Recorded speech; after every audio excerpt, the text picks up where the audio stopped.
அனைவருக்கும் வணக்கம். நம்ம டெய்லியும் prelims and mains point of வியூல 5 கொஸ்டின்ஸ் கரண்ட் அஃபேர்ஸ்ல இருந்து பார்க்குறோம். இன்னைக்கு என்ன கொஸ்டின்ஸ் இருக்கு அப்படிங்கிறத பார்ப்போம். ஃபர்ஸ்ட் ஒன் பாருங்க. Indus river water treaty was signed between India and Pakistan in which year அப்படின்னு சொல்லி கேட்டிருக்காங்க. இந்தியாவிற்கும் பாகிஸ்தானுக்கும் இடையில் சிந்து நதிநீர் ஒப்பந்தம் எந்த ஆண்டில் கையெழுத்தானது அப்படின்னு சொல்லி கேட்டிருக்காங்க. ஸோ எந்த ஆண்டு அப்படின்னு பார்த்தீங்கன்னா 1960ல கையெழுத்தாயிருக்கும். சரிங்களா? அதாவது இந்தியாவிலிருந்து நமக்கு பார்த்தீங்கன்னா இந்தஸ் ஓகேங்களா? மொத்தம் ஜீலம், இந்தஸ், செனாப், பீஸ், ராவி, அடுத்தது வந்து சட்லஜ் இந்த மாரி வந்து ஒரு 6 நதிகள் அங்கிட்டு, இங்கிட்டு போயிட்டு வருது. சரிங்களா? ஸோ இந்த நதிகளோட தண்ணிய வந்து எப்படி பகிர்ந்துக்கணும் அப்படிங்கிறது தான் வந்து இந்த இண்டஸ் ரிவர் வாட்டர் ட்ரீட்டி. இதுல ஜீலம், இந்தஸ், செனாப்லாம் பார்த்தீங்கன்னா வெஸ்டர்ன் ரிவர்ஸ் அப்படின்னு சொல்லி சொல்லுவாங்க. இதோட முழுமையான அதிகாரம் அப்படிங்கிறது பாகிஸ்தானுக்கு குடுக்கப்பட்டிருக்கு. பீஸ், ராவி, சட்லஜ் இதெல்லாம் பார்த்தீங்கன்னா ஈஸ்டர்ன் ரிவர்ஸ் அப்படின்னு சொல்லுவாங்க. இந்த ஈஸ்டர்ன் ரிவர்ஸ் ஃபுல்லாவே யார் கண்ட்ரோல்ல இருக்கும்னா, இந்தியாவோட கண்ட்ரோல்ல இருக்கும்.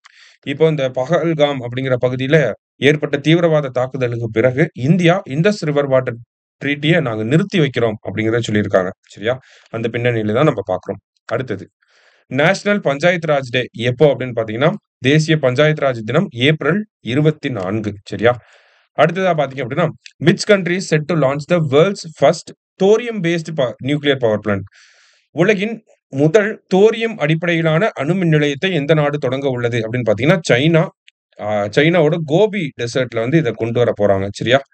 ஸோ இந்தியாவ பொறுத்தவரைக்கும் பார்த்தீங்கன்னா, நம்ம 3 ஸ்டேஜ் நியூக்ளியர் புரோகிராம் அப்படிங்கிறத 1954ல கொண்டு வந்திருப்போம். ஹோமி பாபா அவர்கள் தான் இந்த 3 ஸ்டேஜ் நியூக்ளியர் புரோகிராம் வந்து கொண்டு வந்திருப்பார். ஓகேவா? ஸோ அதுல பார்த்தீங்கன்னா, ஃபர்ஸ்ட் ஸ்டேஜ்ல வந்து பிரஷரைஸ்டு ஹெவி வாட்டர் ரியாக்டர பயன்படுத்துறோம். செகண்ட் ஸ்டேஜ்ல பார்த்தீங்கன்னா, ஃபாஸ்ட் பிரீடர் ரியாக்டர பயன்படுத்துறோம். இப்ப தான் நம்ம செகண்ட் ஸ்டேஜ்க்கே வந்திருக்கோம் 2025ல. சரியா? 3வது ஸ்டேஜ் தான் நமக்கு பார்த்தீங்கன்னா, தோரியம் பேஸ்டு ரியாக்டர். ஓகேவா? நம்மளோட 3வது ஸ்டேஜ் தான் தோரியம் பேஸ்டு ரியாக்டர். அது இப்ப தான் நம்ம ரிசர்ச் பண்ணிக்கிட்டு இருக்கோம். ஆனா சைனா வந்து பார்த்தீங்கன்னா, அத ஓப்பன் பண்ணவே போறாங்க. சரியா?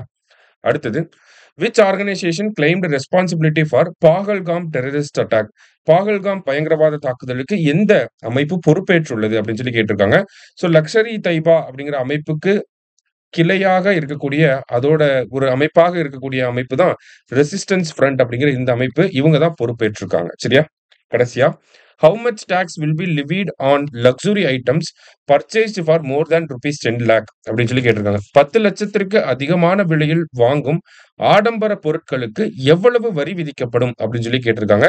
ஸோ எவ்வளவு அப்படின்னு பார்த்தீங்கன்னா, tax collected at source 1% TCS அப்படிங்கிறத நமக்கு சொல்லியிருக்காங்க. சரியா? So tax collected at source அப்படின்னா டிசிஎஸ் அப்படின்னு சொல்லுவாங்க. சரியா?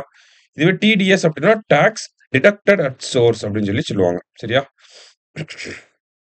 ஸோ இப்ப ஆடம்பர பொருட்கள் 10 லட்சத்துக்கு மேல வாங்குனோம்னா, நமக்கு 1% வரிய வந்து போட போறாங்க. 1% டிசிஎஸ். சரியா? இன்னைக்கு 5 கொஸ்டின்ஸ் பார்த்திருக்கோம். Thank you.